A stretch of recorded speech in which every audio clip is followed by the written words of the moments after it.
Jangan mudah bersumpah, jangan mudah menjadi saksi. Berat Bapak Ibu.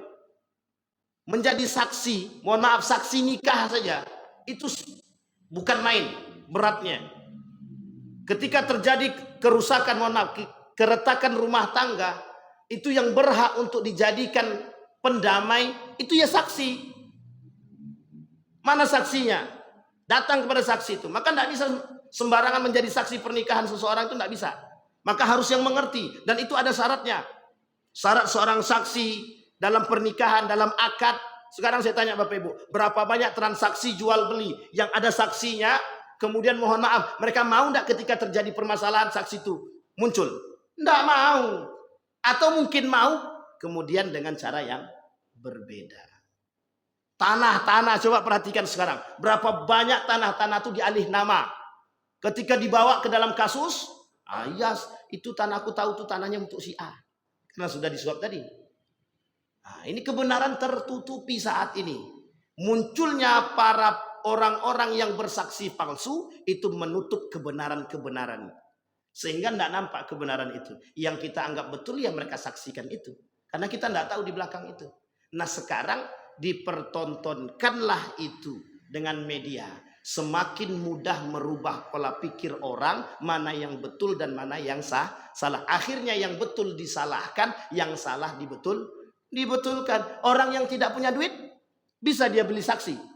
Dia benar, tapi dia nggak punya duit. Bisa dia memberikan saksi. Bisa dia mendatangkan saksi. Bisa dia kemudian membeli kebenaran tersebut. Tidak bisa, Pak. Akhirnya apa? Ya mau tak mau, salah tak salah, udahlah dekam aja lah di penjara. Kan begitu bahasanya.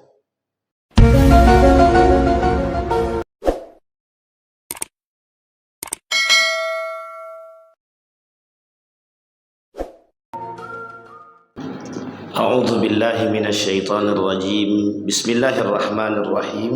Assalamualaikum warahmatullahi wabarakatuh. Alhamdulillahi rabbil alamin. Alhamdulillahilladzi an'ama bi ni'matil iman wal islam bihima tatimmus salihat. Asyhadu an la ilaha illallah wahdahu la syarika lah wa asyhadu anna Muhammadan abduhu wa rasuluhu la nabiyya ba'd. Allahumma salli wa sallim wa barik ala hadha an-nabiyil karim. Allahumma salli ala Muhammad wa ala ali Muhammad fil alamin innaka Hamidum Majid. Ya ayyuhalladzina amanu taqullaha wa qulu qawlan sadida yuslih lakum a'malakum wa yaghfir lakum dhunubakum wa may yuti'illaha wa rasulahu faqad faza fawzan 'azima. Baik Bapak Ibu sekalian yang berbahagia, mudah-mudahan di subuh hari ini kita semua Allah limpahkan rahmat, Allah limpahkan karunia kepada kita semua. Allah jadikan kita orang-orang yang saleh dan salehah. Allah jadikan kita, keluarga kita sakinah, mawaddah, warahmah. Allah jadikan anak-anak kita anak-anak yang saleh dan salehah. Amin ya rabbal alamin. Baik Bapak Ibu sekalian yang berbahagia, kita melanjutkan kajian kita yang sebelumnya dari kitab Risalah Ahlus Sunnah wal Jamaah karangan Syekh Hasim Al-Asy'ari, seorang pendiri, seorang ulama besar yang ada di Indonesia, pendiri daripada Nahdlatul Ulama, orang alim, orang saleh yang insya Allah sangat teruji kesolehannya. Beliau menuliskan buku judulnya Risalah Ahlus Sunnah wal Jamaah yang sudah kita bahas di beberapa pekan yang lalu. Nah sekarang kita ingin coba menambahkan kembali, kemudian mengkhatamkan kembali, atau kita teruskan kembali kajian tersebut.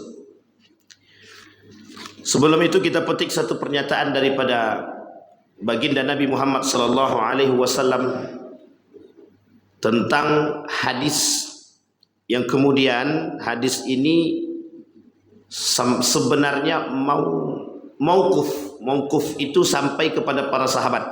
Dia tak sampai kepada Nabi, tapi sampai kepada para sahabat saja. Namanya mauquf. Di hadis itu kalau sampai ke Nabi namanya marfu'. Marfu' berarti hadis tersebut sampai ke Nabi. Tapi kalau dia mauquf sampai kepada para sahabat. Derajat hadisnya ada yang sahih, kemudian ada yang hasan, ada juga yang dhaif. Begitu juga hadis yang marfu' juga ada yang sampai, ada yang sahih, ada yang kemudian hasan, ada juga yang kemudian dhaif. Bapak Ibu sekalian yang berbahagia, hadis ini sahih yang dikatakan oleh Umar bin Khattab. Kata Umar bin Khattab, "Hal ta'rifu ma yahdumul Islam?" Hal ta'rifu ma yahdimul Islam? Kata Umar bin Khattab menyampaikan satu pernyataan. Kata Umar, apakah kalian tahu siapa yang akan menghancurkan Islam? Nah, ini yang disampaikan oleh Umar bin Khattab. Tapi ini pernyataan hadis ini termasuk jarang disampaikan. Kenapa demikian? Tapi oleh Syekh Hasyim Al-Asy'ari ini mengambil poin penting daripada buku beliau. Kenapa? Karena kata Syekh Hasyim Al-Asy'ari, banyak pernyataan orang mengatakan bahwa kelak Islam itu akan runtuh. Betul. Terjadilah runtuhnya Islam. Sampai ada yang mengatakan, mengapa Islam itu turun, tidak naik. Kenapa? Karena para ulama-ulama terdahulu melihat pasca runtuhnya Turki Utsmani, pokoknya setelah Turki Utsmani runtuh, dah Islam tak dipandang lagi tuh. Runtuh Turki Utsmani, Islam tak dipandang. Dulu libur kita hari Jumat, berubah menjadi hari Minggu, bukan Ahad, tapi Minggu. Perubahan dari kalimat Minggu, dari Ahad ke Minggu itu pun berubah. Ada proses perubahannya. Dan itu tidak, prosesnya itu bukan seperti tiba-tiba berubah begitu, tidak. Ada proses yang memang dibentuk untuk merubah itu. Dan itu tertulis dalam beberapa buku. Dari buku-bukunya, mohon maaf, dari buku-buku Paulus. Begitu cerita-cerita para pendeta. Tapi kita tidak ada kaitannya ke situ. Perubahan dari kalimat Ahad menjadi Minggu boleh ditelusuri, dan itu sedikit banyak ada kesesuaian dalam fakta sejarah. Domingo, seorang pastor bernama Domingo, yang oleh Sapruddin Prawira Negara dalam bukunya, judul buku Sapruddin Prawira Negara itu judul bukunya Api Sejarah 2 jilid. Di situ beliau lakukan penelitian. Termasuk yang mendalami buku tersebut adalah Ustadz Adi Hidayat. Beliau punya banyak hal yang kemudian beliau telusuri satu persatu dari cerita buku tersebut. Baik, kembali kepada masa tadi. Runtuh Turki Utsmani, ini uniknya Pak. Ketika Turki Utsmani runtuh 1924 atau disebut dengan 1925. Runtuh, tidak ada lagi yang namanya bau-bau Islam, itu tak ada. Tidak ada berbau-bau Islam, itu tak ada lagi. Kenapa saya katakan tak ada? Karena ketika itu di Turki tak boleh pakai azan pakai bahasa Arab. Itu tak boleh. Tidak boleh. Semenjak itu Eropa, hampir beberapa negara di Eropa tidak boleh ada yang mengumandangkan azan. Tidak boleh. Oh, itu drastis waktu itu. 1925 mulai runtuh Turki Utsmani, disitulah akhir perjalanan kerajaan Islam. Habis, tidak ada, tidak tersisa. Bayangkan saking pengennya mereka menghancurkan Islam di Eropa ketika itu, ditunjukkan kebenaran itu, bahwa tidak ada yang namanya azan pakai bahasa Arab di Turki, sehingga digeser itu. Orang-orang yang mengajarkan bahasa Arab diasingkan, para ulama diasingkan. Ada yang diasingkan keluar kota Turki, negara Turki. Ada yang diasingkan di perbatasan-perbatasan. Ada yang diasingkan sampai terpencil. Termasuklah salah satunya ulama yang terkenal yang disebut dengan Sayyid Nursi. Ada seorang ulama terkenal di Turki itu. Terkenalnya itu pasca sebelum runtuhnya Turki Utsmani. Mungkin sekitar 20 tahun, 30 tahun sebelum runtuhnya Turki Utsmani itu beliau sudah terkenal. Namanya Sayyid Nursi. Punya buku judulnya Rasailun Nur.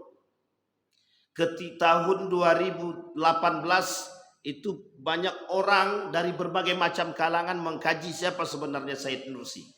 Yang mengangkat Said Nursi itu di Indonesia khususnya itu seorang ahli seorang penulis buku novel, Habibur Rahman El-Sirazi.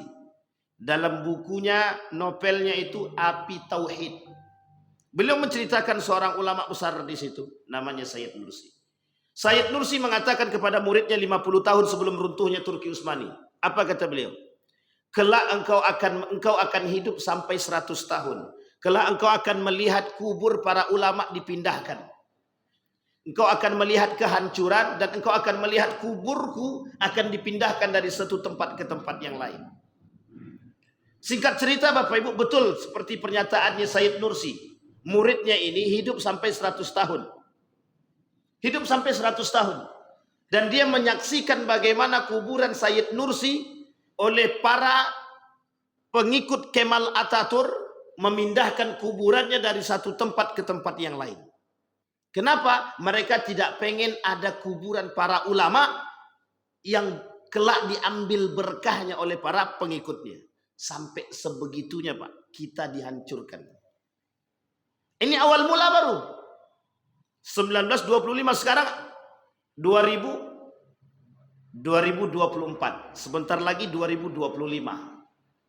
Berarti berapa tahun sudah?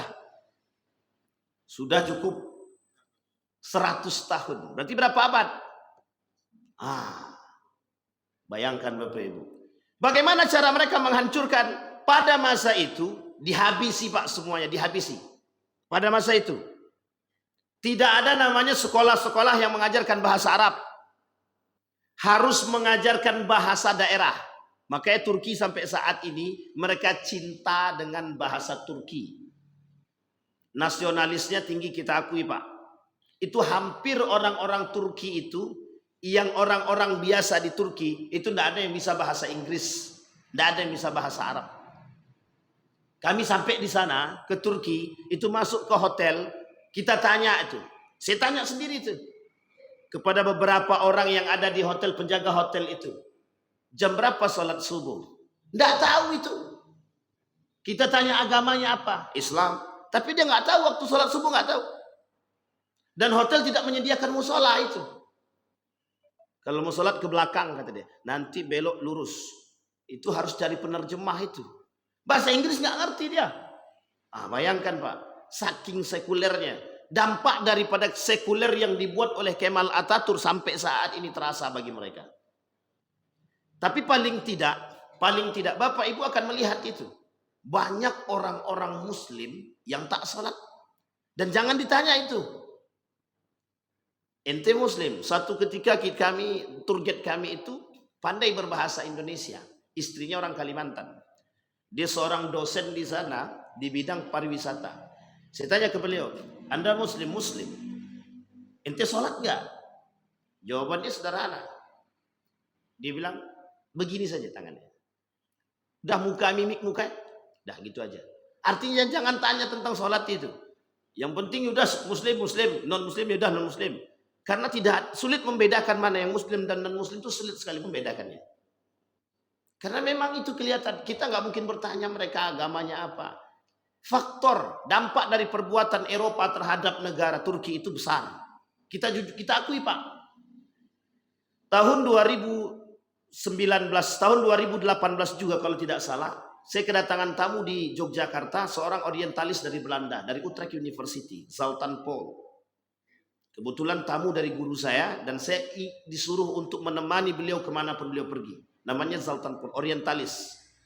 Sekarang menjadi tamu di Qatar University. Saya tanya kepada beliau, apa agamamu? Tersinggung dia. Dia nggak mau ditanya itu namanya. Padahal dia peneliti studi Islam. Dia meneliti studi Islam, tapi dia nggak mau ditanya namanya kenapa? Nggak mau. Itu uniknya, Pak. Artinya bagi mereka itu hal yang sangat membuat mereka tersinggung ketika kita bertanya tentang agama. Tapi dia bisa bahasa Arab? Bisa. Ini yang ingin saya sampaikan Bapak Ibu. Orientalis Dia belajar bahasa Arab, dia bisa bahasa Arab. Dia bisa bahasa Inggris. Bayangkan seorang orientalis yang bertujuan untuk mencari tahu tentang Islam. Sebagian cerita mengatakan mereka mencari tahu Islam itu untuk mencari tahu kelemahan Islam. Agar bisa mudah menghancurkan Islam. Itu tujuannya, Pak. Tapi mereka caranya apa? Belajar dulu ilmunya orang Islam. Salah satunya bahasa Arab. Agar bisa menghancurkannya, Pak. Dan mereka tidak mau ditanya tentang agama. Ini dampak daripada perbuatan tersebut. Akhirnya apa? Turki termasuk negara yang paling sekuler ketika itu. Nggak boleh azan, nggak boleh pakai bahasa Arab, nggak boleh ngajar agama. Kalau ngajar agama ketahuan habis. Singkat cerita Bapak Ibu, di Eropa sama. Yang namanya Muhammad jangan masuk. Jangan sampai masuk ke Amerika, ke Inggris, ke London, ke Prancis, ke Jerman. Jangan masuk dengan nama Muhammad atau nama yang terindikasi Islam. Mesti dianggap teroris. Begitu. Kita dianggap teroris. Itu guru saya. Namanya Muhammad Ali. Dideportasi. Gara-gara namanya Muhammad. Di paspor itu Muhammad. Tidak. Dianggap teroris. Atau tidak boleh masuk. Itu berbahaya itu. Waktu itu. Bapak Ibu tahu ya, hancur Islam, turun Islam. Penyebabnya apa? Yang menyebabkan runtuhnya Islam, yang menyebabkan hancurnya Islam oleh orang Islam itu sendiri. Sampai di sini paham Bapak Ibu ya? Baik. Maka kata Umar bin Khattab dalam perkataan atau hadisnya itu, hal ta'rifu ma yahdimul Islam? Apa engkau tahu siapa yang akan menghancurkan Islam? Kemudian kata para sahabat, la. Kemudian qala yahdimuhu zallatul alim. Islam itu, kata Umar bin Khattab, akan dihancurkan oleh orang alim atau zallatul ulama atau zallatul alim, orang pintar, orang cerdas, orang berilmu, orang beragama, yang mengerti agama. Apa maksudnya? Islam akan runtuh oleh umat Islam itu sendiri. Islam akan runtuh oleh umat Islam itu sendiri. Kok bisa demikian? Yang anti nilai Islam siapa? Umat Muslim. Ada orang mencaci maki Islam, yang membela juga orang Muslim. Ada orang kemudian mencaci keturunan Nabi, yang sampai saat ini tidak selesai permasalahannya, orang Muslim. Yang ingin menggeser nilai-nilai Islam, orang Muslim. Yang ada kasus tahunan, yang mengangkat kasus tahunan, orang Muslim. Apa kasus tahunan itu? Desember. Tahu Bapak Ibu kasus Desember yang saya maksud? Itu tak perlu kita angkat itu. Itu kasus tahunan. Yang mengangkat juga orang Muslim. Yang menganggap orang Muslim lain pondok pesantren itu terorisme juga orang Muslim. Bayangkan. Yang tidak suka dengan nilai-nilai Islam yang baik, orang Muslim. Ada orang-orang yang kemudian melaksanakan ibadah rajin. Datang ke masjid dia rajin. Dianggap radikalisme. Yang mengecap siapa? Orang Muslim. Sampai di sini paham Bapak Ibu? Dampaknya kapan? Sampai saat ini Bapak Ibu. Bapak Ibu boleh lihat dampaknya saat ini. Apa? Begitu banyaknya umat Muslim, hanya sedikit yang datang ke masjid. Dampak daripada perbuatan tersebut. Maka kata Umar bin Khattab, zallatul alim. Kelak banyak orang-orang yang alim yang akan meruntuhkan Islam itu sendiri. Yang kedua, jidalul munafik bil kitab. Ini yang kemudian ingin saya sampaikan. Jidalul munafik bil kitab. Sekarang Bapak Ibu melihat, ada perdebatan satu alim dengan alim yang lain. Saling berdebat antara satu dan yang lain. Perdebatannya bukan untuk mencari perdamaian, tapi memang salah satu di antara mereka ingin mencari permusuhan. Yang satu ingin perdamaian, yang satu ingin permusuhan. Kira-kira dapat gak jalan tengahnya itu? Tidak akan ketemu. Dan itu sudah disampaikan oleh Nabi. Sudah disampaikan oleh Umar bin Khattab dalam hadisnya. Jidalul munafik bil kitab. Mereka kedua-duanya bawa alasan. Mereka kedua-duanya punya alasan. Punya hujah yang kuat. Masalahnya yang satu ingin mendamaikan, yang satu ingin menghancurkan. Kita ambil kasus nasab saat ini Bapak Ibu. Kasus nasab saat ini, Kita bukan pengen, oh Anda tidak tahu tentang nasab. Oke, fix kita tidak tahu tentang nasab. Tapi jangan permasalahan nasab ini kemudian di blow up sehingga orang lain benci terhadap. Apakah semuanya kita dituntut untuk membenci orang-orang yang datang dari timur, Pak? Saat ini gejolak timur dan barat itu sudah dari dulu, Pak. Saya punya buku judulnya Perang Antara Barat dan Timur. Ternyata maksud daripada perang barat dan timur itu orientasi, Pak. Orientasi pemikiran. Bagaimana orang barat ingin masukkan pemikirannya ke Indonesia dengan menggeser pemikiran timur. Pemikiran timur juga pengen masuk ke Indonesia atau ke Nusantara atau ke negara manapun ingin menggeser pemikiran barat.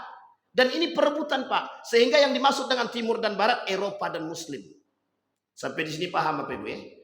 Begitu cara mereka menggeser, Pak, pemikiran kita. Bapak Ibu tahu kan sekarang kasus-kasus terbaru? Apa kasus-kasus terbaru? Sampai ingin ada penggeseran pendidikan Islam. Itu kasus Bapak Ibu. Kami sudah mengalami kasus ini tahun 2019. Itu di salah satu instansi Islam di Indonesia, khususnya di Yogyakarta. Itu nilai pelajaran mata kuliah Al-Islam, mata kuliah Islam, yang tadinya 4 SKS berkurang jadi 2 SKS. Yang tadinya 2 SKS mau dibuat pelajaran ekstrakurikuler. Jadi semakin berkurang, semakin menurun. Harusnya pelajaran Islam dari 4 SKS jadi 8 SKS. Dari 8 SKS mungkin jadi 10 SKS atau 16 SKS. Tidak, makin dikurang. Artinya mulai digeser tuh yang nilai-nilai agama, pelajaran-pelajaran agama harus digeser tuh. Agar apa? Agar kita jauh dari pemahaman agama. Sampai di sini paham ya Bapak Ibu ya? Kita mohon maaf. Dulu sudah ada wacana. Wacana apa? Ingin dihilangkan pelajaran agama dari sekolah-sekolah. Bahkan dulu ada wacana ingin dicampur adukkan itu. Apa yang dicampur adukkan itu? Hari ini anak-anak muslim ikut doanya agama lain. Besok agama lain ikut doanya agama muslim, agama orang Islam. Itu wacana. Tapi alhamdulillah tak terjadi. Kalau kita tidak pantau, ini berbahaya sekali. Sangat berbahaya. Dan itu sudah ada dengan dalih toleransi. Dengan dalih dan lain sebagainya. Sampai di sini paham ya Bapak Ibu. Nah, siapa yang menghancurkan Islam? Orang muslim itu sendiri. Jadi berat bagi kita sekarang nih Bapak Ibu. Perjuangan. Pendidikan saat ini penuh perjuangan. Masalahnya Bapak Ibu, kata Imam Al-Ghazali, kalaulah pendidikan agama itu tidak ditanamkan saat ini dari dini, maka kelak sudah besar sulit Bapak Ibu untuk menanamkan nilai agama itu sulit. Saya sudah sampaikan berkali-kali di beberapa tempat itu Bapak Ibu. Sudah saya sampaikan. Saya merasakan sendiri ketika kami mengajar di salah satu universitas. Itu mahasiswa tidak hafal Al-Fatihah. Mahasiswa muslim Pak. Tidak hafal Al-Fatihah. Boro-boro 3 qul Al-Fatihah saja tak hafal. Bahkan tak betul sama sekali. Ada yang baca tapi tidak betul. Itu mayoritas. Dari 28 orang dalam satu kelas. 28 orang dalam satu kelas. Hanya 4 orang yang dianggap cukup baik Pak. Sisanya ngapain? Dari situ kita sudah kelihatan itu. Tidak perlu kita telusuri secara mendalam, kita sudah paham itu. Betapa jauhnya pergeseran nilai-nilai agama yang terjadi. Bayangkan Pak. Kelak 20 tahunnya akan datang, bisa jadi mereka nggak kenal dengan Al-Quran. Itu bisa jadi Pak. Bisa jadi mereka nggak kenal dengan Al-Quran. Nah, ini saya menukil saja dari kalimat Umar bin Khattab yang tertulis dalam kitabnya Syekh Hasim Al-Ash'ari. Sampai di sini paham ya Bapak Ibu ya. Jadi saat ini kita sedang digerogoti dari dunia pendidikan. Jadi pendidikan kita saat ini, pendidikan agama saat ini mulai kembali digeser. Kenapa? Karena sudah ada yang mengetahui akan kebangkitan Islam. Nah, ini yang perlu dicamkan Pak. Jadi Islam itu akan bangkit kembali. Jadi karena akan tahu Islam akan bangkit, disitulah kemudian disusupi kembali. Dulu Pak, itu ndak boleh kita punya apapun terkait tentang keislaman, itu ndak. Orang ndak mau cerita tentang itu. Sekarang semua orang mulai menerima. Di Eropa yang dulunya tidak boleh azan, sekarang sudah boleh azan. Yang namanya Muhammad tidak boleh masuk, boleh masuk. Di berbagai macam negara di Eropa sudah boleh. Bahkan pertumbuhan Islam di Amerika itu drastis tingginya, Pak. Naiknya itu drastis. Semakin banyak Islamophobia, orang yang benci terhadap Islam, itu semakin banyak yang masuk Islam. Itu bagusnya Bapak Ibu. Jadi semakin mereka mencaci Islam, semakin orang pengen tahu, mencari tahu tentang Islam. Baik, kita ambil contoh yang paling sederhana. Semakin negara Amerika ikut menghancurkan Palestina, semakin banyak mahasiswa-mahasiswa di sana yang berdemo terhadap Biden. Untuk apa? Untuk mengatakan kepada negara mereka, jangan sampai ini urusan kemanusiaan, kata mereka. Artinya, paling tidak rasa cinta itu tumbuh. Paling tidak rasa cinta itu tumbuh. Itu nampak, Pak. Nampak sekali. Dan apa kata guru saya di sana itu? Sekarang Islam itu sudah cukup bebas di sana. Mau sholat meskipun rasis itu masih banyak. Rasisnya masih ada tetap. Dan dilecehkan. Tapi paling tidak seperti sebelumnya. Sehingga mohon maaf di Eropa itu lebih banyak yang ateis. Itu ateisnya banyak. Kenapa? Ya karena faktor daripada itu. Ketidakpercayaan mereka terhadap Tuhan. Baik. Itu yang ke-11. Dulu kita sampai yang ke-10. Yang ke-11, poin ke-11 tadi adalah siapa yang akan menghancurkan Islam kelak di akhir zaman. Kata Umar bin Khattab, yang akan menghancurkan Islam itu adalah umat Islam sendiri atau zallatul alim, orang-orang yang mengerti, orang-orang yang cerdas, tapi kecerdasannya bukan untuk mencari perdamaian, tapi kecerdasannya digunakan untuk mencapai atau menggapai dunia. Yang kemudian yang kedua kata dia jidalul munafik bil kitab. Artinya jidalul munafik bil kitab itu terjadinya perdebatan, perpecah belahan, memang tujuannya untuk memecah belah. Berdebat bukan tujuan untuk mencari perdamaian, tapi membuat atau menyebabkan terjadinya perpecahan antara satu dan yang lain. Hari ini kita menggunakan media sosial. Karena paling mudah menghancurkan orang saat ini itu dengan media sosial. Mudah sekali, Pak. Hampir semua orang sekarang itu tidak ada yang tidak pegang HP. Hampir semua orang bisa melihat. Kalau zaman dulu di sana terjadi cekcok atau debat antara ulama, kita nggak tahu. Zaman dulu tahun 90-an kami belum pegang HP. Belum ngerti Pak HP itu 90. Nggak ada HP itu. Kita belum mengerti HP. Tapi kemudian seiring berkembangnya zaman. Dulu HP-nya cuma HP rumah, telepon rumah. Naik tingkat jadi HP Nokia. Yang bunyinya itulah pokoknya. Ting ting ting ting ting gitulah.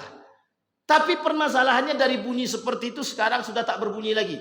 Artinya saking canggihnya. Dengan mata berkedip aja bisa terbuka. Berkedip mata begini, buka dia HP. Wah, saking canggihnya. Besok nggak perlu pegang HP lagi, Pak. Perlu bapak-bapak besok nggak perlu masak, ibu-ibu nggak perlu masak. Cukup beli robot. Sudah ada robot tukang masak. Nanti beli kompor, masak sendiri. Itu uniknya besok. Mobil sudah ada setir sendiri kan? Sudah ada mobil setir sendiri itu di Jepang. Besok didatang ke Indonesia, jadi banyak orang tidak perlu lagi capek-capek nyetir. Itulah Pak, besok lama-lama kita nggak perlu ngapa-ngapain, dah di rumah aja lah.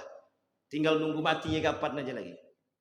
Tapi semakin canggih bukan semakin mendekatkan orang kepada Allah, semakin menjauhkan orang kepada Allah. Ini penting untuk kita pahami. Kemudian yang ketiga kata Umar bin Khattab, wa hukmul a'immatul mudillin. Wa hukmul a'immatil mudillin. Kelak akan ada orang-orang yang mengambil hukum sendiri. Orang-orang mengambil hukum sendiri dari jalur ulama-ulama yang menyesatkan. Orang-orang yang menyesatkan. Baik. Itu nomor 11 dari pernyataan Umar bin Khattab, hadis mauquf yang dinukil oleh Syekh Hasyim Al-Asy'ari. Baik, yang ke-12. Kata Syekh Hasyim Al-Asy'ari yang ke-12, la taqumus sa'ah hatta yasudu kulla qabilatin munafiquha wa kana za'imul qaumi arzalahum wa sadal qabilata fasiquhum.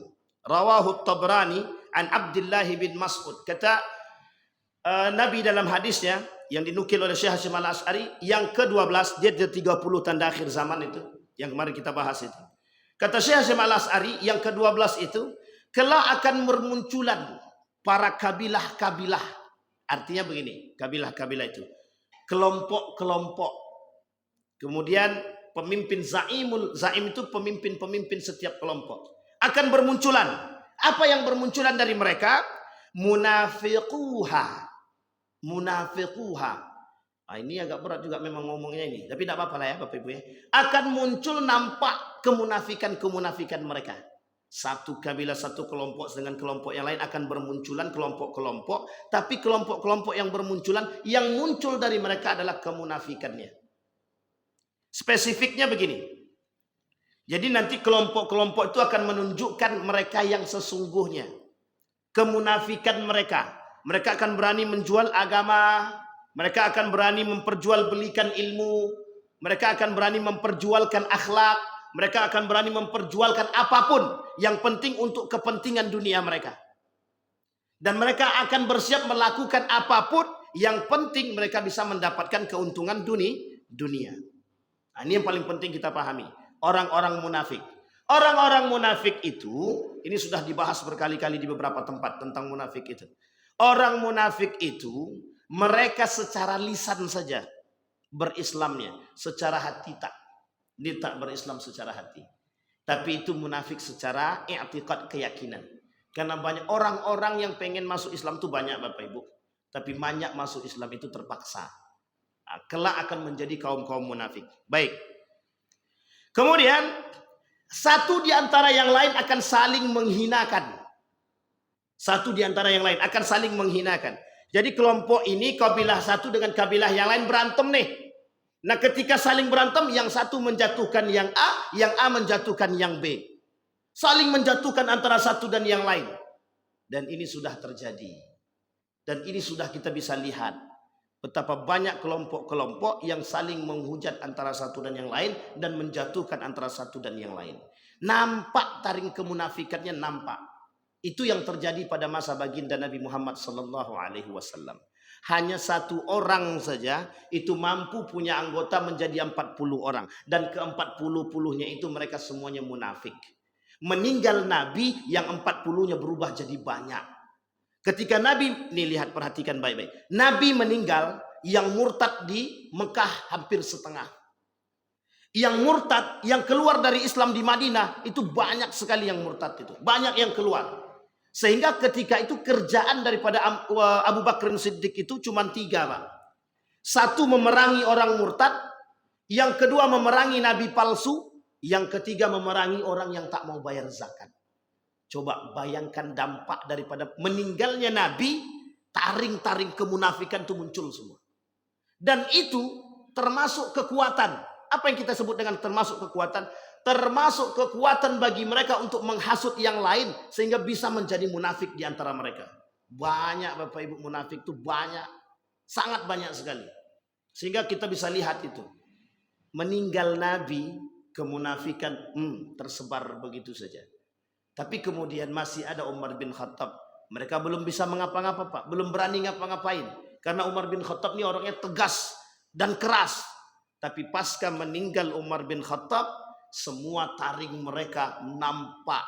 Dan fitnah-fitnah itu kemudian bermunculan. Yang kasihannya adalah Utsman bin Affan, yang banyak mendapatkan fitnah daripada perbuatan-perbuatan kaum munafik tersebut. Nah, begitulah kondisi kita Pak. Zaman sahabat Nabi, Utsman ibn Affan kurang soleh apa? Yang kemudian terkenal dengan kedermawanannya, yang setiap sholatnya bisa menghatamkan 3 kali dalam satu malamnya. Kita boro-boro 1 kali khatam dalam 1 malam. Jangankan 1 malam, 1 tahun tak khatam tak tidak. Qul huwallahu ahad dari kemarin sampai sekarang pun tak selesai. Oh, Utsman, kurang apa kesolehan Utsman itu? Kurang apa kesolehan Ali bin Abi Thalib itu? Soleh Pak. Sangat-sangat soleh. Tapi betapa pada masa mereka begitu banyaknya keran-keran kemunafikan itu terbuka. Itulah fitnah yang muncul. Fitnah yang muncul paling banyak itu pasca meninggalnya Umar bin Khattab. Itu Nabi yang ngomong. Kata Nabi, kelak kalau meninggalnya ada pintu yang tertutup. Kalau sudah terbuka pintu tersebut, maka fitnah-fitnah itu akan muncul. Tahukah kalian siapa pintu tersebut? Tidak ada yang tahu. Itulah yang disebut dengan Umar bin Khattab. Artinya Umar menjadi penutup pintu fitnah. terbukalah pintu fitnah tadi. Umar bin Khattab meninggal, semua fitnah-fitnah itu mengalir seperti air. Siapa yang punya kerjaan? Kaum munafik. Dari dulu sampai kiamat nggak akan hilang tuh kaum munafik, Pak. Nggak akan. Nah sekarang, apalagi masa kita, jangan berpikir bahwa nggak akan ada manusia munafik. Hampir setengah daripada umat muslim di muka bumi ini munafik. Bayangkan Bapak Ibu. Nah sekarang kita munafiknya bukan munafik sifat, tapi munafik pada keyakinan Bapak Ibu. Orang-orang yang akan menggeserkan nilai-nilai agama, akidah, kita diplesetin Pak, kita digiring Pak, untuk tidak memiliki akidah yang baik, untuk tidak memiliki keyakinan yang baik, untuk tidak memiliki akhlak yang baik. Coba bayangkan dan perhatikan betapa jauhnya pergeseran nilai agama yang berimbas kepada pergeseran nilai akhlak. Berat Bapak Ibu, berat. Kami merasakan sendiri. Guru habis dah itu. Saya pernah masuk mengajar di salah satu sekolah di Yogyakarta itu. Hari ini saya masuk, hari ini saya masuk sekolah itu, sebelumnya ada guru yang ditusuk oleh siswanya. Itu guru Pak yang ditusuk. Hanya gara-gara perkataan mengingatkan siswa tersebut untuk berbuat baik apa gitu, kalau saya lupa. Kemudian guru itu ditusuk di tengah jalan, dihadang, kemudian ditusuk pakai pisau, masuk rumah sakit, guru kritis. Tapi alhamdulillah terselamatkan. Bayangkan Bapak Ibu, itu siswa Bapak Ibu. Coba pergeseran akhlak itu. Bahkan di kampus-kampus itu enggak tahu deh. Ada dosen yang dianggap killer oleh mereka, itu ditabrak tengah jalan itu. Yang nabrak siapa? Mahasiswanya. Saya bilang, ya Rab, saya bilang. Pergeseran akhlak Pak. Karena apa? Karena bergesernya nilai agama. Coba kalau kita menanamkan nilai agama. Zaman dulu enggak ada begitu. Orang tua lewat mesti segan semua. Enggak ada kasus-kasus pembunuhan anak membunuh orang tua. Enggak banyak dulu, enggak ada kasus-kasus zaman dulu tahun 2000 ke bawah itu. Itu enggak ada kasus-kasus pembunuhan anak membunuh orang tua membunuh anak, mertua membunuh menantu, menantu membunuh mertua. Banyak sekali, cucu membunuh kakek, kakek membunuh cucu, kakek memperkosa cucu dan lain sebagainya. Kasus-kasus yang dulu tabu sekarang menjadi hal biasa. Dan hampir kita lihat setiap hari ada saja berita-berita tentang kematian. Ada pula cerita kematian yang kemudian diangkat saat ini. Yang sudah lama sekali, itu sebenarnya membuka aib saja. Itu sebenarnya menunjukkan, mohon maaf, saya bukan pro ataupun kontra terhadap hal demikian. Hal-hal seperti itu tidak baik dan tidak pantas dan tidak etis untuk diangkat kembali, apalagi di media sosial kan. Sehingga kemudian tidak ada pekerjaan yang lain yang harus kita tampakkan. Bapak Ibu tahulah yang saya maksud itu, kasus-kasus yang viral-viral saat ini itu. Sampai di sini paham Bapak Ibu ya? Itu penting untuk kita pahami. Karena begitulah pergeseran nilai-nilai tersebut. Siapa yang punya kerjaan? Kaum munafik. Yang punya kerjaan siapa? Kaum munafik. Saya ceritakan tentang Perancis. Begitu beratnya mereka mencaci maki seorang nabi. Apa kata mereka? Mereka buat karikatur nabi. Kalau tak salah saya Perancis itu. Ya, Charles Hebdo itu. Itu dia buat karikatur nabi itu. Dan itu diikuti. Ketika mereka diserang, ketika ingin permintaannya hukum gantung, artinya hukum matilah, itu yang membela tidak sedikit dari kaum muslim, tidak sedikit. Bahkan Ferdinand di Indonesia, namanya Ferdinand, dia mencaci maki Al-Quran itu, mencaci maki Al-Quran, hanya berakhir dengan permintaan maaf. Ya enggak apa-apalah. Itu memang cirinya Islam begitu baik. Cuman masalahnya adalah orang akan banyak mencaci maki Islam setelah itu dan dianggap biasa. Tidak ada masalah dengan kelembutan itu, tidak ada masalah. Tapi pertanyaannya adalah kita mampu mempertahankan hal demikian atau tidak? Itu menjadi masalah. Akhirnya apa? Saat ini semakin banyak orang-orang yang mencaci maki Islam. Bayangkan Al-Quran, seorang wanita tidak pakai baju sama sekali, telanjang bulat. Dia injak Al-Quran, dia nyanyi menari-nari di atas Al-Quran. Pada akhirnya kasusnya adalah gila. Kasusnya apa akhirnya?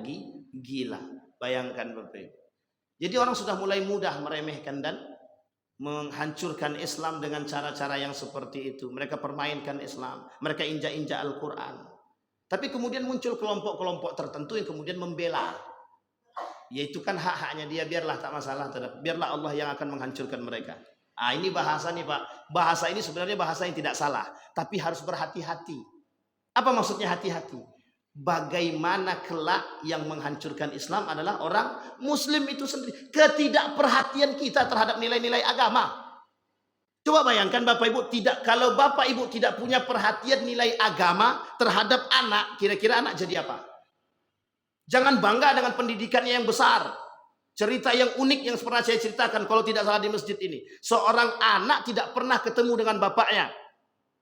Bapaknya asik kerja, pergi pagi pulang malam. Ketika anak ini menjadi besar, anak ini melakukan seperti apa yang dibuat oleh bapaknya. Sampai bapaknya meninggal dia tak pernah melihat wajah bapaknya. Bayangkan. Datang bapak tuh ke Yogyakarta untuk melihat anaknya. Apa jawaban anaknya? Siap. Sudah ada yang standby untuk jemput bapak. Jemput bapak. Selama seminggu di Yogyakarta nggak pernah melihat wajah bapaknya. Apa kata bapaknya? Ini kesalahanku dulu. Balik dia ke Manado. Dia kemudian ketemu dengan istrinya. Menangis sejadi-jadinya. Meninggal bapaknya. Anak tersebut tidak bisa melihat wajah bapaknya. Bayangkan Bapak Ibu. Dampak daripada perbuatan nilai agama kalau kita tidak tanamkan. Lebih penting pekerjaan daripada anak. Artinya kita tak salahkan pekerjaan di situ. Tapi hati-hati. Orang-orang yang terlalu cinta dengan pekerjaan itu juga akan membuat. Maka jangan salah Bapak Ibu. Itu pergeseran nilai-nilai agama itu berdampak besar. Yang membuat nilai agama itu bergeser siapa? Orang-orang yang punya kebijakan. Yang ingin menggeser nilai-nilai agama dari pendidikan. Siapa yang punya peran besar di situ? Yahudi. Itu dia Bapak Ibu. Akhir kalimatnya siapa? Yahudi. Yang punya peran besar terhadap pergeseran nilai agama dalam dunia pendidikan itu Yahudi. Itu yang mereka tanamkan. 7 tahun Pak kami membahas tentang Yahudi dalam dunia pendidikan itu. Itu tujuan mereka. Tidak ada yang lain. Memang banyak, ada 4 paling tidak itu. Tapi yang salah satu yang paling besar mereka gunakan adalah pendidikan. Jauhkan dulu pendidikan itu. Harus. Pendidikan agama harus dijauhkan dari kita. Karena itu kunci utamanya di situ. Makanya yang dihancurkan oleh Israel itu apa? Anak-anak penghafal Quran. Kalau bisa ibu-ibu yang hamil itu bunuh sekali. Saya ambil contoh Bapak Ibu. Kaum munafik, kaum khawarij pada masa Ali bin Abi Thalib itu yang dibunuh seorang wanita hamil. Jadi ketika seorang wanita yang hamil itu jalan, kemudian ditanya kepada dia tentang Ali, mereka salah jawab. Menurut mereka Ali itu lebih baik daripada orang-orang Khawarij. Dibunuh di tempat termasuk bayi-bayinya. Ini kelak bakal menjadi generasi orang itu katanya. Bunuh. Dibelah perutnya nih, yang hamil tadi dibelah perutnya, bayinya pun dibunuh. Bayangkan, parah apa tak parah itu? Oh sadis itu Pak. Sadis perbuatan mereka. Itu cara mereka menghilangkan generasi.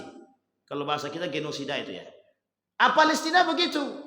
Mereka nggak pengen tumbuh tuh anak-anak penghafal Quran. Kalau Palestina dihancurkan, kita pasti dihancurkan. Pasti Pak. Itu bahasanya. Masa iya pasti begitu? Ya memang harus begitu. Kalau tidak dihancurkan, umat muslim terbesar tuh di sini. Yang merubah pola pikir. Kalau berhasil merubah pola pikir umat Islam di Indonesia, insya Allah bisa merubah pola pikir masyarakat yang lain. Negara yang lain. Terbesar di sini. Organisasi Islam terbesar di mana? Di dunia. Di Indonesia. 2 Pak. Nahdlatul Ulama, Muhammadiyah. Itu organisasi Islam terbesar di dunia yang masih memegang teguh. Pertanyaannya, kalau ini bergeser kedua-duanya, kira-kira apa yang terjadi? Itu yang kemudian dipertanyakan Pak. Itu yang kemudian ingin mereka susupi. Bayangkan dalam dunia pendidikan digeser sedikit demi sedikit. Masuk satu persatu. Masuk ciedah katanya. Sampai sini paham Bapak Ibu? Kalau kita nggak punya perhatian, habis kita. Yang ke-13. Kata Syekh Hasyim Al-Asy'ari menukil dari hadis yang diriwayatkan oleh Tabrani, antuzahrafa al-maharibu wa an tukhrabal qulub. Ada kelak di akhir zaman, kata Syekh Hasyim Al-Asy'ari menukil dari hadis yang diriwayatkan oleh Tabrani, kelak di akhir zaman ada orang-orang yang hatinya mulai ragu. Ragu hatinya. Ragu terhadap apa? Ragu terhadap Islam. Ada yang beliau sudah sampaikan. Hadisnya begitu. Nanti akan muncul orang-orang ragu terhadap Islam. Maksud ragu terhadap Islam ini bukan karena Islamnya. Tapi ragu terhadap hukum-hukum yang ada di dalam Islam. Masa iya cuman jualan baju pakai patung nampak wajahnya gitu harus dibahas gitu. Islam membahas itu secara detail. Apa hukumnya jualan baju tapi jualan baju pakai patungnya ada mukanya? Oh, Islam membahas itu secara detail. Bahkan hukum itu oleh para ulama, jumhur ulama mengatakan nggak boleh jualan menggunakan patung itu yang ada mukanya, nggak boleh. Maka sekarang bermunculan patung-patung tanpa muka. Patung-patung tanpa muka, kemudian sempurna, ada tangan, ada kaki, mohon maaf, nampak semua. Bolehkah begitu? Kadang-kadang ada orang yang otaknya tak sehat itu, semua diterawang. Sampai di sini paham maksud saya Bapak Ibu. Dan itu dibahas.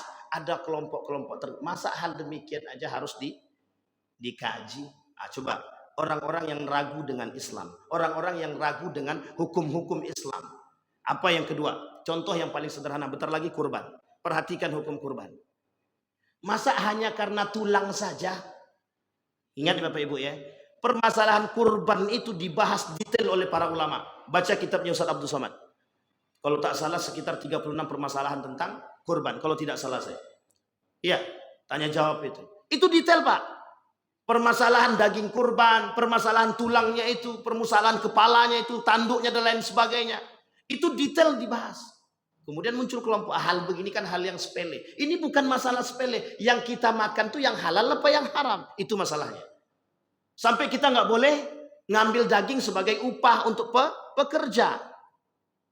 Apa yang terbaik? Bagaimana? Kemudian muncullah metode-metode, muncullah strategi-strategi, muncullah hal-hal yang lain agar bisa kemudian. Dan ini penting untuk dipahami.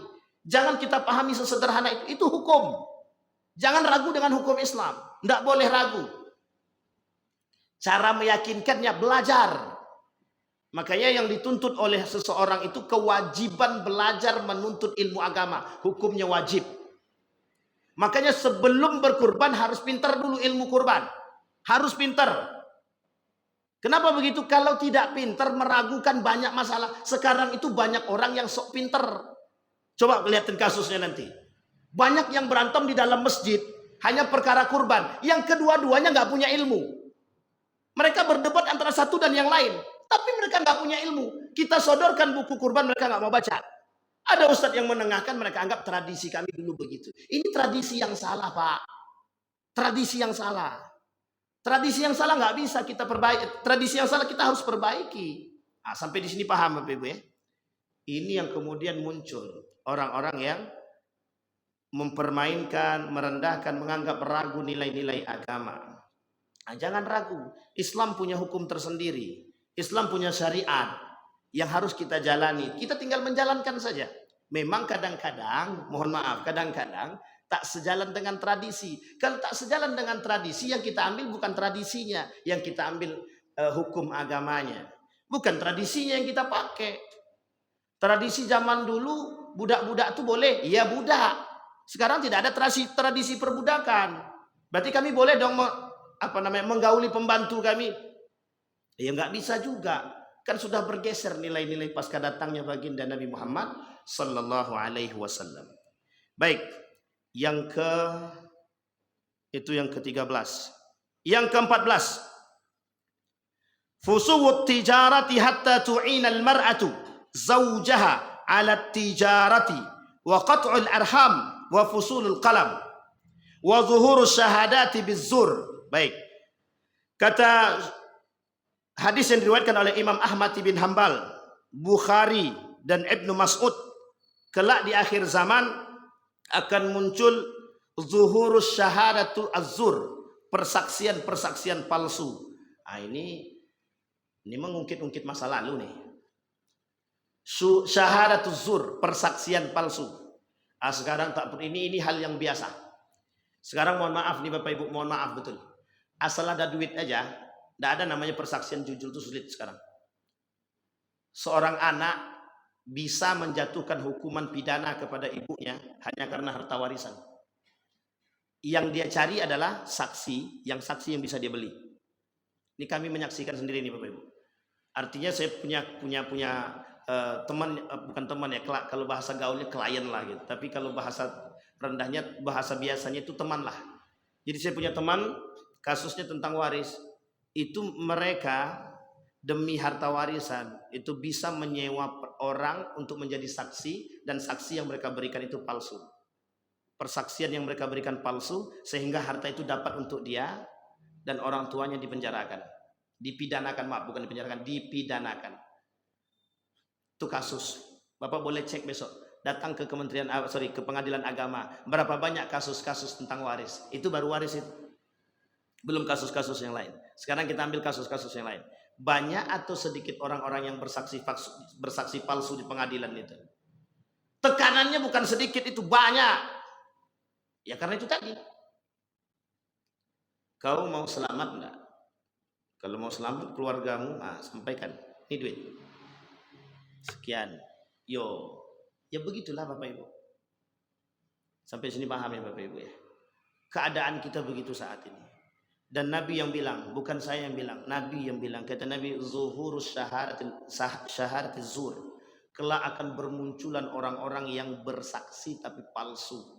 Demi Tuhan, aku bersaksi bahwa dia itu orang baik. Nah, itu mungkin bagian daripada itu. Demi Tuhan, saya melihat dia berzina. Padahal dia tidak tahu tuh kebenaran dia berzina apa tidak. Cuma karena mohon maaf untuk menjaga, ini yang terjadi. Kadang-kadang untuk menjaga kehormatan, demi kehormatan, kewibawaan, kita rela menjual orang lain, kita rela menganiaya orang lain. Tapi kelak ingatlah, kelak mereka akan dipertanggungjawabkan.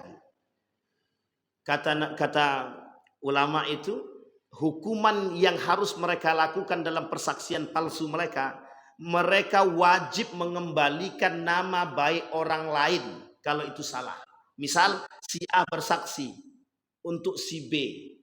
Ternyata si B ini betul, kemudian saksi ini dia kata bahwa si B itu salah. Pertanyaannya adalah apakah si B ini akan kehilangan segalanya? Ya.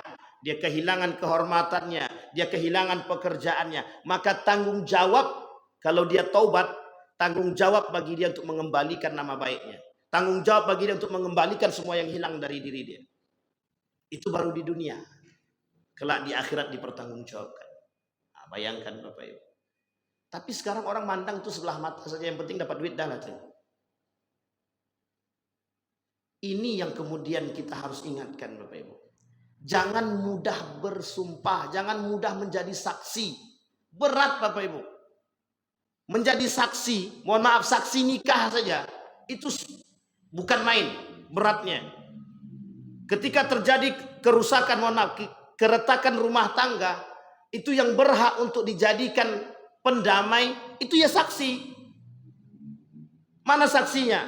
Datang kepada saksi itu. Maka tidak bisa sembarangan menjadi saksi pernikahan seseorang, itu tidak bisa. Maka harus yang mengerti, dan itu ada syaratnya. Syarat seorang saksi dalam pernikahan, dalam akad. Sekarang saya tanya Bapak Ibu, berapa banyak transaksi jual beli yang ada saksinya? Kemudian mohon maaf, mereka mau tidak ketika terjadi permasalahan saksi itu muncul? Tidak mau. Atau mungkin mau, kemudian dengan cara yang berbeda. Tanah-tanah, coba perhatikan sekarang. Berapa banyak tanah-tanah itu dialih nama. Ketika dibawa ke dalam kasus, itu tanah, aku tahu itu tanahnya untuk si A. Karena sudah disuap tadi. Ini kebenaran tertutupi saat ini. Munculnya para orang-orang yang bersaksi palsu, itu menutup kebenaran-kebenaran. Sehingga tidak nampak kebenaran itu. Yang kita anggap betul, yang mereka saksikan itu. Karena kita tidak tahu di belakang itu. Nah sekarang dipertontonkanlah itu dengan media. Semakin mudah merubah pola pikir orang, mana yang betul dan mana yang salah. Akhirnya yang betul disalahkan, yang salah dibetulkan. Orang yang tidak punya duit, bisa dia beli saksi. Dia benar, tapi dia nggak punya duit. Bisa dia memberikan saksi. Bisa dia mendatangkan saksi. Bisa dia kemudian membeli kebenaran tersebut. Tidak bisa, Pak. Akhirnya apa? Ya mau tak mau, salah tak salah, udahlah dekam aja lah di penjara. Kan begitu bahasanya. Nah, ini yang kita sayangkan saat ini. Banyak yang mengerti, banyak yang tahu. Tapi masalahnya adalah sedikit yang kemudian ingin berani mengungkapkan itu Bapak Ibu. Artinya kita membiasakan. Kalau memang kita tak sanggup jadi seorang saksi, jangan jadi saksi. Pertanggungjawabannya di akhirat, Pak, berat. Kan engkau melihat perbuatan kesalahan mereka. Mengapa engkau iakan? Masa kita mau jawab, maaf ya Allah, aku waktu itu butuh duit ya Allah. Begitu kita jawab. Neraka jahanam, Pak. Berat. Nah, itu yang kemudian yang harus kita pikirkan. Kemudian fusuwut tijarah, artinya perdagangan-perdagangan yang tidak sehat. Perdagangan yang tidak sehat. Nah, ini masuk dalam kata, insya Allah kita bahas di Sabtu pekan kedua tentang fikih pasar. Nanti kita sampaikan di fikih pasar itu. Ini tak jauh dari sini kan ada pasar. Ini permasalahan tijarah ini penting. Ini harus baik hati-hati berbicaranya Bapak Ibu. Karena masalah tijarah ini itu masalah muamalah. Tapi kemudian kata Nabi, memang kelak di akhir zaman itu muncul tijarah-tijarah yang tak baik. Artinya perdagangan-perdagangan yang tidak jujur itu akan bermunculan. Nah, tapi nanti kita bahas di pertemuan yang pembahasan tentang fikih pasar. Kemudian bermunculan orang-orang yang memutuskan silaturahim. Silaturahmi. Orang-orang yang memutuskan silaturahmi ini mungkin tidak terlalu tampak. Tapi garis besarnya begini. Kalau ada orang menginginkan permusuhan, berarti tandanya dia sedang menginginkan perpecahan. Kalau ada orang yang menginginkan perpecahan, berarti tandanya dia sedang tidak ingin berdamai. Sampai di sini paham ya Bapak Ibu ya? Tidak ingin adanya persahabatan, tidak ingin adanya kedamaian, tidak ingin adanya pertemanan dan persahabatan. Apa maksudnya? Maksudnya begini. Sekarang itu mudah sekali bagi orang untuk memutuskan silaturahim. Hanya permasalahan-permasalahan sepele. Gara-gara buah jeruk jatuh ke rumah tetangga. Tetangga makan buah jeruk tadi, tak ditegur sapanya tetangga tadi. Yang salah siapa? Yang betul siapa? Tak bertegur sapa gara buah jeruk sampai ke rumah. Dia punya pohon jeruk. Sampailah pohon ini ke tempat tetangga. Berbuahlah tadi. Jatuh ke tempat tetangga. Secara hukum sebenarnya sudah jadi hak tetangga itu. Halal tak halal itu sebenarnya Bapak Ibu. Kita sudah makan tempat orang itu. Sekarang Bapak Ibu kasus ini nyata. Terjadi di tempat saya. Sampai sekarang alhamdulillah. Udah kita damaikan, tak mau tegur sapa juga. Astagfirullahaladzim. Hanya karena buah Pak. Hanya karena daun. Hanya karena itu. Sederhana masalahnya. Tak tegur sapa bertahun-tahun sampai sekarang. Nah, bayangkan Bapak Ibu. Betapa rendahnya kita sekarang. Mudah kemudian memecahkan atau mudah kita memutuskan silaturahim. Aku tak mau sama si kami kan beda pilihan. Enggak lah. Dia kemarin milih RT si Anu. Aku milih RT si A. Enggak bisa. Enggak. Pokoknya enggak mau. Selagi ada dia di masjid itu, aku tak mau sholat di masjid itu. Tak mau bonti. Bayangkan, ingin cara mereka memutuskan silaturahim. Mudah sekali Pak. Kalau ada Bang Didik di masjid itu, aku paling tak suka datang ke masjid itu lagi. Enggak lagi dah. Enggak. Kenapa tak mau? Enggak, dia enggak bisa dibilang itu. Astagfirullahaladzim. Sederhana Pak masalahnya. Aku enggak maulah sholat di sana lagi, malas aku. Imamnya aja kayak gitu katanya. Kayak dia yang betul aja. Kalau dia betul tak apa-apa. Ini betul pun tidak. Sudah dia tak betul, tak mau sholat lagi. Kan banyak. Kemudian caci maki pula imam itu lagi. Makin banyak salah. Itu namanya zunubun ma'az zulmi. Sudah berdosa banyak, tambah lagi zolim. Kalau udah mencaci orang kan dah zolim itu berarti. Terlalu mudah Pak kita. Tersenggol sedikit tak mau kita tegur sapa lagi. Kemudian bergurau kita bercanda, kita sedikit sakit hati orang itu tak mau ditegur sapa.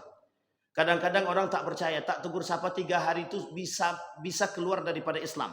Ini sebenarnya kiasan Bapak Ibu. Apa maksudnya? Orang yang tak bertegur sapa dengan sesama muslim lebih daripada 3 hari, itu bisa dikategorikan kekufuran.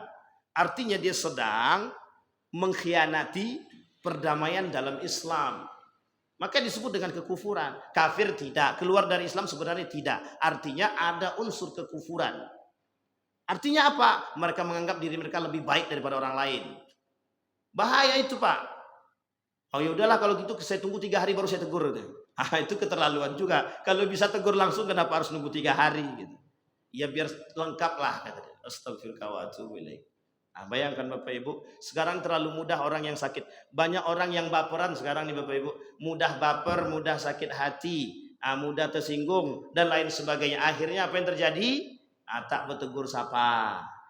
Si Anu jualan jeruk, dia jualan jeruk juga. Si Anu tuh kok jualan jeruk? Udah tahu awak jualan jeruk, dia jualan jeruk juga katanya. Apa yang kan Bapak Ibu? Udah enggak akan tegur sapa lagi itu. Enggak.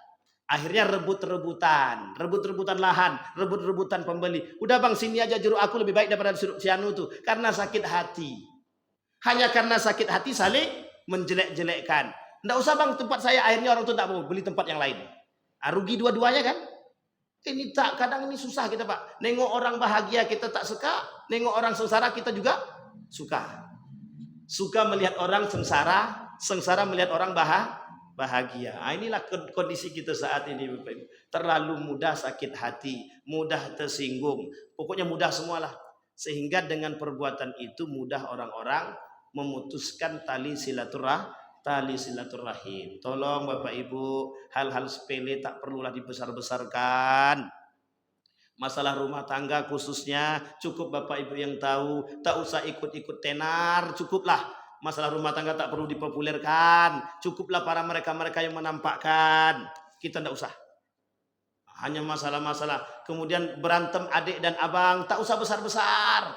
Cepat berbaik-baik. Ini abang adik sampai 20 tahun tak tegur sapanya karena harta warisan. Mending banyak. Cuma 20.000. Iya, kadang-kadang 20.000 sampai bertahun-tahun, puluhan tahun tak tegur sapa. Ya Allah, saya bilang. Bayangkan Bapak Ibu begitu. Satu darah bisa tak tegur sapa, memutuskan tali silaturahim. Selama 20 tahun tidak ada saling kunjung. Bayangkan, tidak ada saling kunjung. Kira-kira ada keberkahan atau tidak? Kedua-duanya tidak ada berkah itu. Kedua-duanya itu tidak ada berkahnya sama sekali. Tapi kan yang salah, mau yang salah dia atau siapapun yang salah, kedua-duanya tidak berkah. Sampai di sini paham Bapak Ibu? Baik, terlalu mudah bagi kita memutuskan tali silaturahim. InsyaAllah kita lanjutkan di pertemuan yang akan datang. Mudah-mudahan ada manfaatnya bagi kita semua. Kita berdoa kepada Allah, semoga apa yang kita sampaikan di subuh hari ini ada manfaatnya, berkah bagi kita, mendapatkan ilmu yang terbaik dari sisi Allah Subhanahu wa taala. A'udzubillahi minasyaitonir rajim. Bismillahirrahmanirrahim. Alhamdulillahirabbil alamin, hamdan syakirin, hamdan na'imin, hamdan yuwafi ni'amahu wa yukafi'u mazida.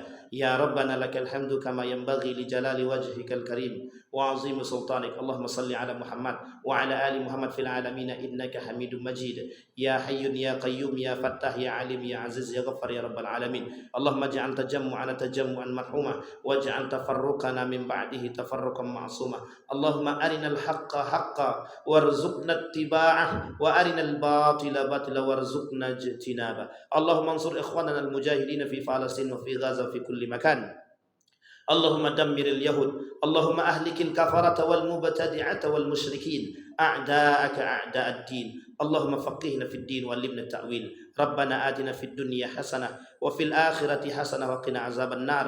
Walhamdulillahi rabbil alamin. Assalamualaikum warahmatullahi wabarakatuh.